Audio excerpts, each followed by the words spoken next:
السلام علیکم نحمده ونصلي على رسوله الكريم بسم الله الرحمن الرحیم. دانن رومبه سبق دی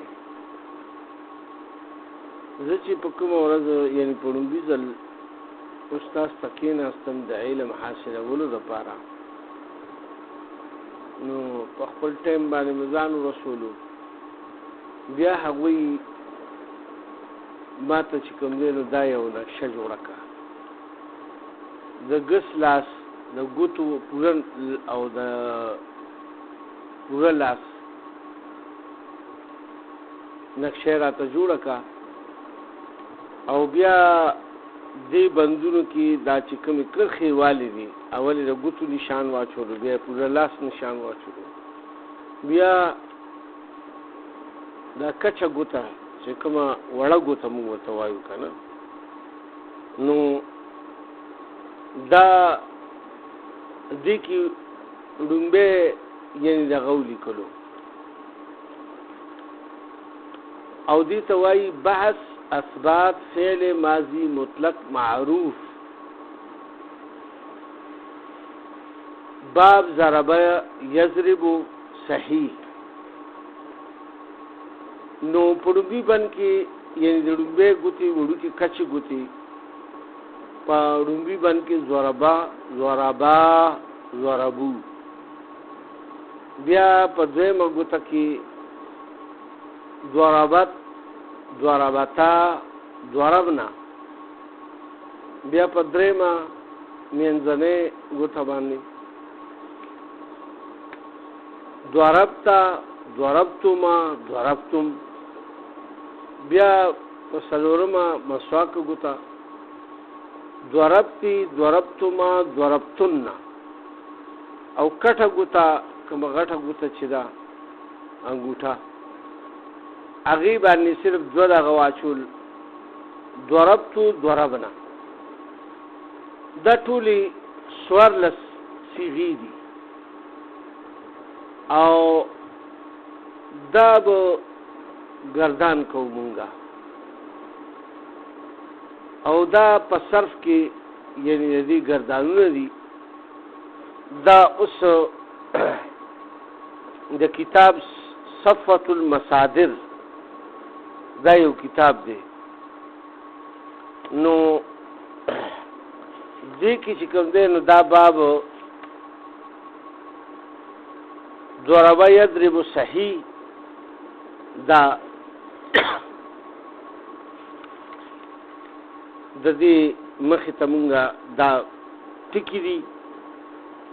او بیا یعنی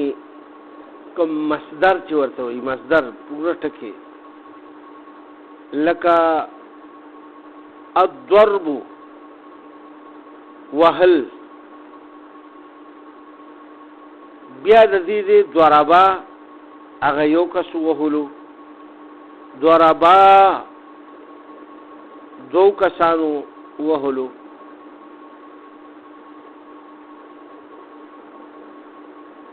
او ضربو هغه ډېرو کسانو وهلو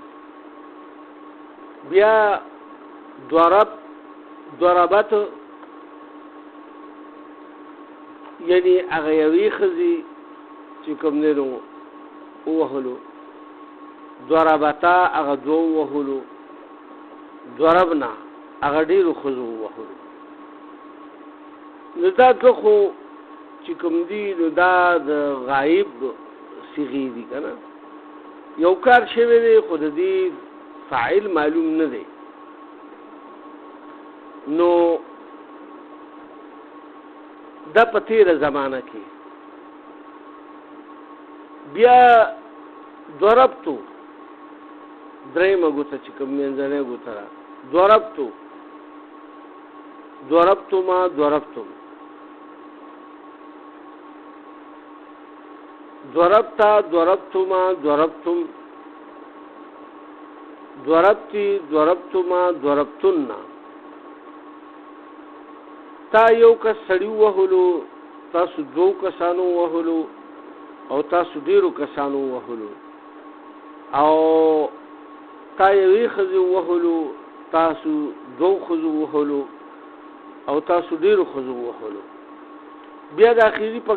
کټه ګوته باندې چې کوم ضربتو ضربنا دی نو دا د مخاطب صيغه ده ضربتو ما وهلو ضربنا مونږ ټولو وهلو یعنی دا واحد دی دا جمع ده دا د ښځې او د سړي دپاره دواړو دپاره یو راځي نو دا ګردانونه مونږ ته استاد یو څو هدایات راکړل دي په باره کې چې دا به څنګه تاسو یادوئ نو هغوی راته دا طریقه وښوله چې یعنی بالکل یو سړی نوی دی په ډومبي ځل باندې دغه کوي نو هغه به اول د دې کچې ګوتې ضربا ضربا ضربو دا به یاد کړي چې دا ورته ښه یاد شي او په یاد باندې ووایي نو بیا به ورپسې د دې دویمې ګوتې دا ضربت ضربتا ضربنا نو دا به یاد کړي چې کله دا یاد کړي نو ورسره به بیا د دواړو ګردانو کړي ضربت ضربا ضربو ضربت ضربتا ضربنا بیا چې کله دا دواړه یادې شي نو دریم به منځنۍ ګوتې والا به یاد کړي ضربتا ضربتما ضربتم چې کله دی ښه یاد شي نو بیا به د دې درې واړو ګردانو کې ضربا ضربا ضربو ضربت ضربتا ضربنا ضربتو ضربتما ضربتم چې کله دی درې واړه یادې شي نو بیا به د څلورمې ګوتې دا اول یاد کړي ضربتی ضربتما ضربتن او ورسره به بیا دا ګردان یعنی چې کله دا یاد شي نو بیا به ورسره دا رستنی ګردان کوي بیا به له سر نه شروع کوي تر دې پورې به رارسي که چېرې دې کوم ځای کې منښلي نو دی به هغه بیا زوتی تر هغې پورې به یې زوتی چې تر کومې پورې ده ته دا بلکل یاد شوي ني او بیا چې کله دا څلور ورته یادې شي نو بیا به اخري کې دا دوه د کټې ګوتې ده انګوټې ده دا به چې کوم دی نو یاد کړي ضربتو ضربنا بیا به دا د سر نه دلته نه ضربا ضربا ضربو ضربت ضربتا ضربنا ضربتوا ضربتما ضربتم ضربتي ضربتما ضربتن ضربتو ضربنا داسې به دا یادوي او چې کله دا د تخپوخ یاد شي نو بیا به دا خو یو صرف یو ټکی دی که نه چې دا دغه شو دوی پسې بیا دا پوره سبق دی یعنی دا پوره پیج دی او په دې کې کم از کم 1 2 3 4 5 6 7 9 10 11 12 14 15 16 17 18 19 20 22 23 سلیدش چې سلیدشتمې الغسل د دهونه یعنی وینځلو ته وایي غسله او غسل وکړو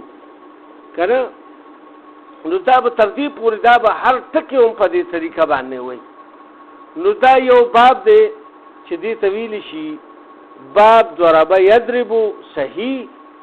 او د دې پورا باب نوم دی بحث اسباب فعل ماضی مطلق معروف او دا نشان دا چې کوم مونږ ته د لاس نشان شو دا ما په دې باندې ډسپلی کو ځکه چې یعنې د دې په مدد سره به دا ګردان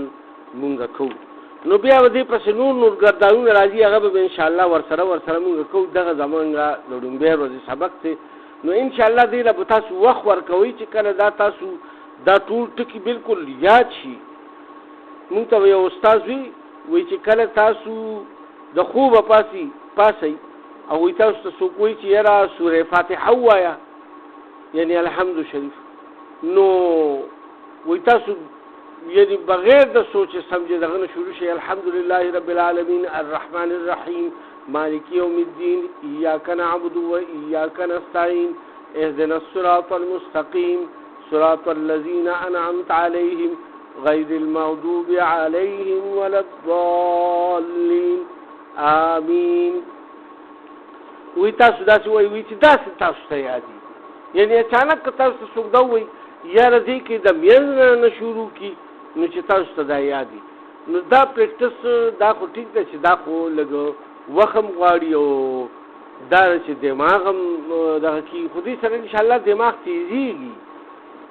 دا به ستړیوالی به نه محسوسوي که لږ غوندې ستړیوالی خیر محسوس کوي لږه دمه وکوي بیا بل ټایم کې یعنې خو دا به د دې ورځې کې به دا فل یادوي دغه یو باب بیا به بل باب مونږ له راکوي نو انشاءالله بیا به د هغې مونږ تاسو ته انفارمیشن درکوو او هغه به بیا اپلوډ کوو تاسو ته نو چې څوک شوقي وي نو هغه په مینې په محبت سره یعنې دا یاد کړي او د دې ګردانونه اول ځکه چې دا سړي نه یاد کړي نو دی د عربۍ په صیغو نه پوهېږي چې یعنې دا ټکې څنګه جوړ شوی دی او د سړي دپاره دی که د ښځو دپاره دی که د یوې ښځې سړي دپاره دی او که د دوو سړو او ښځو دپاره دی او که د ډېرو سړو او د ښځو دپاره دی دا د غایب صیغه ده که د حاضر صیغه ده که نه او د متکلم صیغه ده نو د دې ټولو خبره به راځي او بیا نحوه ده نحوه میر ورته وایي هغه به بیا ورسره شروع کېږي نو بیا به د دې پوره تفصیل بیانېږي چې یعنې مطلب دا د کومې صیغې دغه دی او دا اسم دی کې کوم یو دی او په دې کې فعل کوم یو دی په دې کې مفعول کوم یو دی نو دا ټول به بیا انشاءالله ورسره کېږي نو د نن دپاره همدغه سبق شو او دا تاسو یاد کړئ السلام علیکم ورحمة الله وبرکاته